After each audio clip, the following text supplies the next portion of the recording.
வீடியோல நம்ம கேட்கக்கூடிய கதை மௌனி அவர்கள் எழுதிய நினைவுச் சுழல் அப்படிங்கிற ஒரு அருமையான ஷார்ட் ஸ்டோரி, லவ் ஸ்டோரி. இந்த கதை வெளியான வருடம் 1937. ஒரு காதல் நினைவ, ஒரு காதல் உணர்வை இவ்வளவு மெல்லிய உணர்வா அல்லது மென்மையா சொல்ல முடியுமா அப்படின்னா ஆச்சரியமா இருக்கு. அதை ஒரு எழுத்துல வடிக்கிறதுங்கிறது. ஏன்னா எழுத்துங்கிறது அவ்வளோ பவர்ஃபுல்லான ஒரு வெப்பன். அதுல பல விஷயத்த சொல்லியிருக்காங்க. நிறைய பேரு எவ்வளவோ விஷயத்த சாதிச்சிருக்காங்க. இதுல அந்த காதல்ங்கிற மென்மையான உணர்வ ரொம்ப அழகா இந்த கதையில வெளிப்படுத்தி இருக்காரு மௌனி அவர்கள். கேட்கலாமா? அவன் பட்டணம் சில நாட்கள் ஆகியிருந்த போதிலும் அன்று மாலைதான் உலாக வெளியே கிளம்பினான். அந்தி மங்கள் வெளிச்சத்தில் நிழல் இன்றி நடந்தவன் பைத்தியக்காரனைப் போல முன்னும் பின்னும் உன்னிப்பாய் பார்த்து கொண்டே நடந்து கொண்டிருந்தான். ஒளிந்த இடத்தில் இருந்தும் திடீரென்று வெளிப்பட்டவனாக அவன் தோன்றினான். உலகம் அவனுக்கு வெகு புதுமையாக தெரிந்தது. ஒரு தரம் அவன் தலையை நிமிர்த்தி எதிரே நோக்கிய போது 4-5 பெண்கள் குதூகலமாக பேசிக்கொண்டு எதிரே வருவதை பார்த்தான். அவர்களுடைய குதிகால் உயர்ந்த பூட்ஸ் அவர்கள் மூளையை விட பளபளவென மின்னின. நாகரிகத்தில் நெளியும் அவர்கள் நடையோவெனில் அவர்கள் தலை வகிடை விட கோணலாக அவனுக்கு தோன்றியது. அந்த பெண்களின் ஒருத்தியுடைய கன்னம் குளிந்து சிறிது சிவப்பாக இருந்தது. அதை கவனித்த அவனுக்கு சிரிப்பு வந்தது. தன் விடுதி அறைச்சுவரின் சுண்ணாம்பு படல் விழுந்த இடம் அவனுடைய நினைவுக்கு வந்தது போலும். ஏதோ விட்டு விட்டு எல்லோரும் குருவிகள் போன்று உதட்டால் ஒற்றை பதத்தில் ஆங்கிலம் பேசிக்கொண்டு போயினர். அவர்களில் ஒருத்தி இவனை கண்டதும் சிறிது திடுக்கிட்டவள் போல சிறிது வாயை திறந்தாள். இவன் ஒன்றும் புரியாமலே வேகமாக அவர்களை கடந்து தன் அறையை அடைந்தான். கொஞ்சம் கொஞ்சமாக இருட்டு கண்டு கொண்டிருந்தது. உள்ளே சென்றவன் மேஜை மீது இருந்த குப்பியில் இருந்தும் கொஞ்சம் அதிகமாகவே பிராந்தியை பருகினான். விரித்து கிடந்த தன் படுக்கையின் மீது உட்கார்ந்தான். எழுந்து நடந்தான். மனது மிக குழம்பியது. உள் நின்று எழுந்த ஒரு வேகம் உதட்டிலே பேச்சாக மாறியது. எதிரே நீ. ஆமாம், நீதானே? நானும் தான். படுக்கையில் உட்கார்ந்து கொண்டு பக்கத்தில் இருந்த பிடிலை எடுத்து கையால் மீட்டினான். அவன் மனது சொல்லிக் கொண்டிருந்தது. அவன் காதில் விழவில்லை. சோகம் கொண்டு சுற்றி இருள் சூழ்ந்திருந்தது.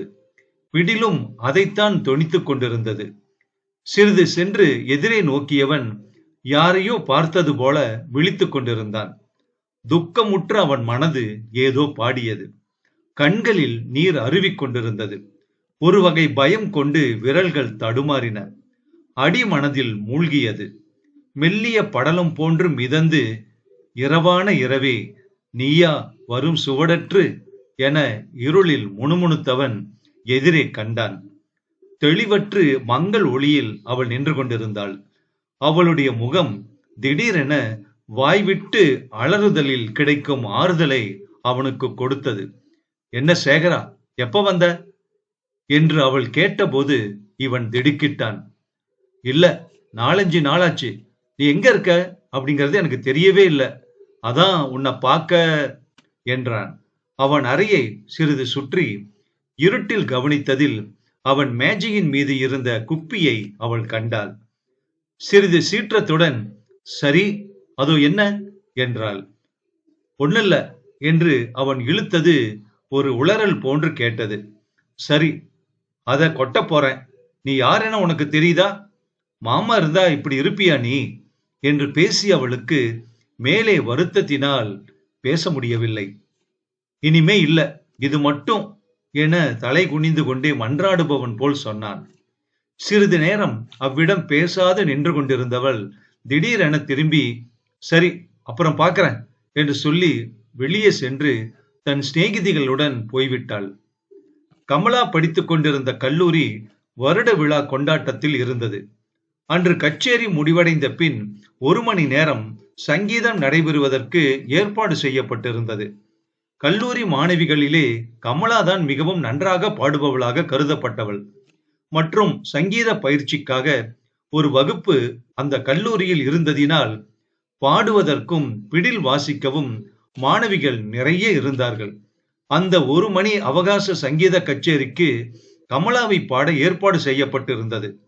மற்றும் கமலாவே பிடில் வாசிக்க தெரிந்த ஒரு சிநேகிதியை தனக்கு வாசிக்க ஏற்பாடு செய்திருந்தாள்.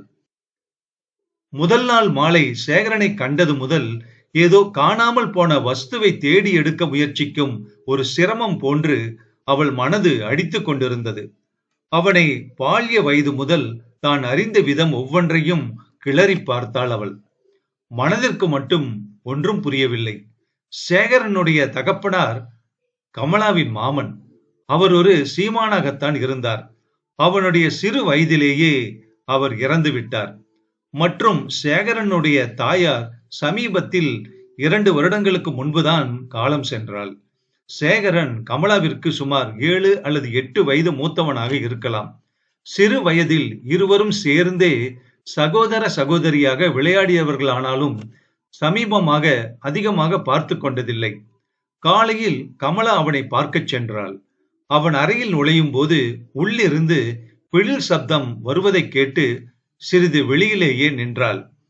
சிறிது கேட்டும் அவன் வாசித்ததின் மூலமாக உயர்ந்த சாதகன் என்பதையும் அவன் ஞான நுட்பத்தின் மாதிரியையும் தெரிந்து கொண்டாள். அவள் உள்ளே நுழைந்தவுடன் சேகரன் சிறிது திடுக்கிட்டு போனான். கமலாவிற்கும் அதிகமாக அங்கிருக்க பிடிக்கவில்லை. அவன் இவ்வளவு கேவலமாக குடிப்பழக்கத்தை மேற்கொண்டான் என்று நினைக்கும் போது மிகுந்த வருத்தம் கொண்டாள். எவ்வளவோ உன்னதமாக இருக்க வேண்டியவன் எதற்காக இப்படி போய்விட்டான் என்பதே அவளுக்கு தெரியவில்லை. மற்றும் தன் எதிரிலே அவன் அவ்வளவு சஞ்சலம் காட்டிக் கொள்வதும் பிடிக்கவில்லை அவளுக்கு. எதிரே கண்டவுடன் எதையாவது பேச வேண்டியவள் போல, சேகரா, இன்று எங்கள் கல்லூரி வருட விழா, நான் பாடப் போகிறேன், நீதான் எனக்கு பிடில் வாசிக்க வேண்டும், தெரியுமா என்றார். அவன் சரி என்று சொல்லியது இவளுக்கு சரியாக படவில்லை.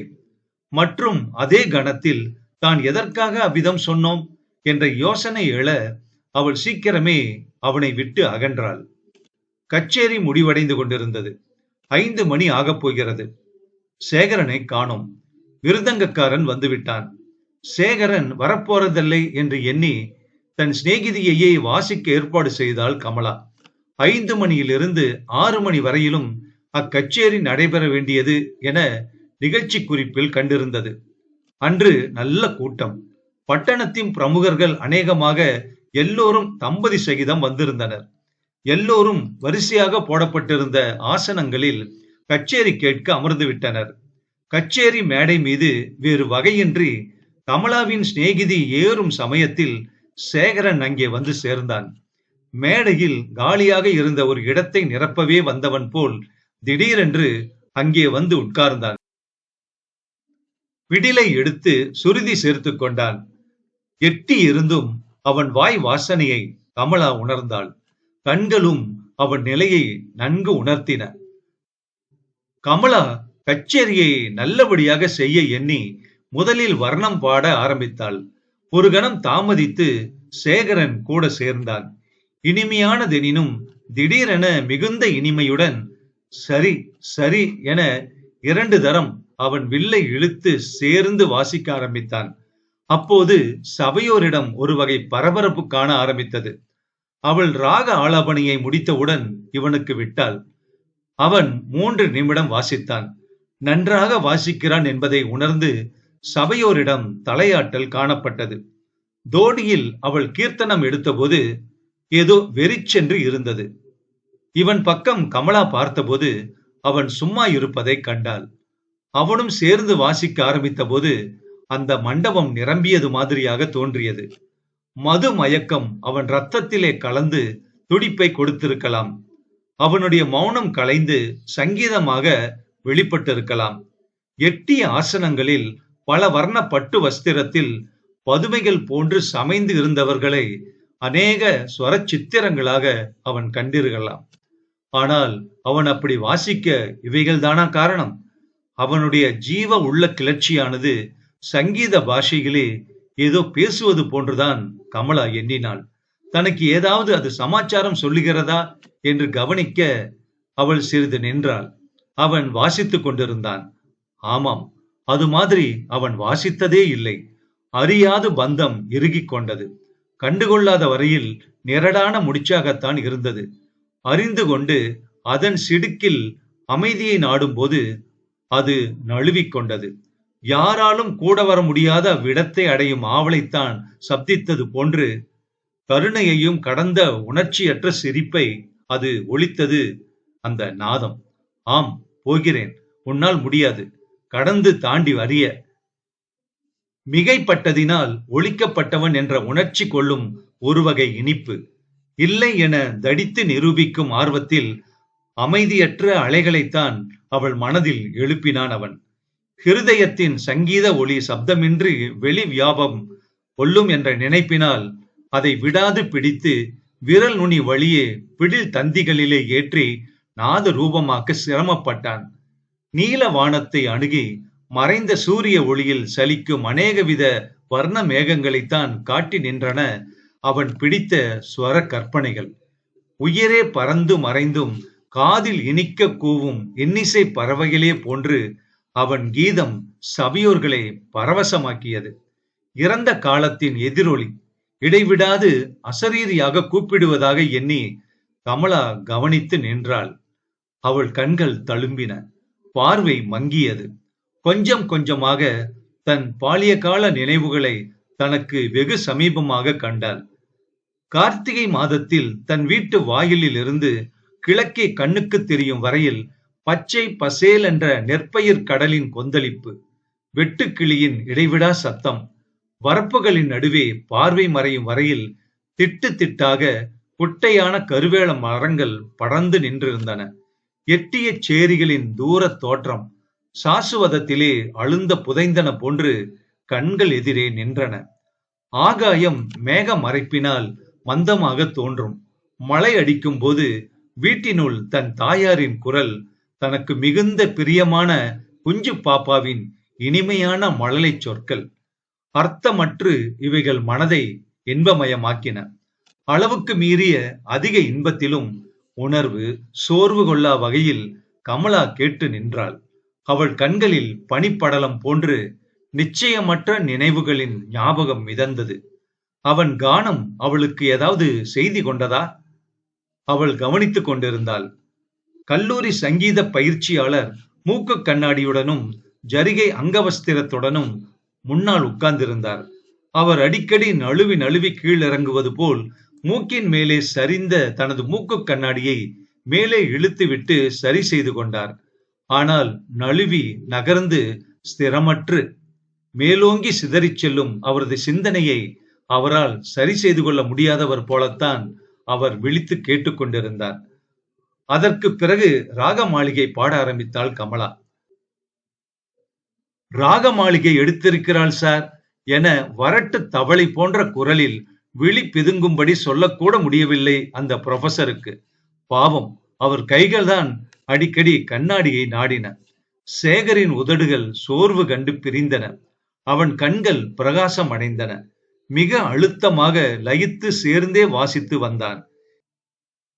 இரவின் இருள் வெளியில் பயந்த இரு குழந்தைகளின் மௌனமான பிணைப்பு போல் இருந்தது அந்த சேர்ந்த வாசிப்பு.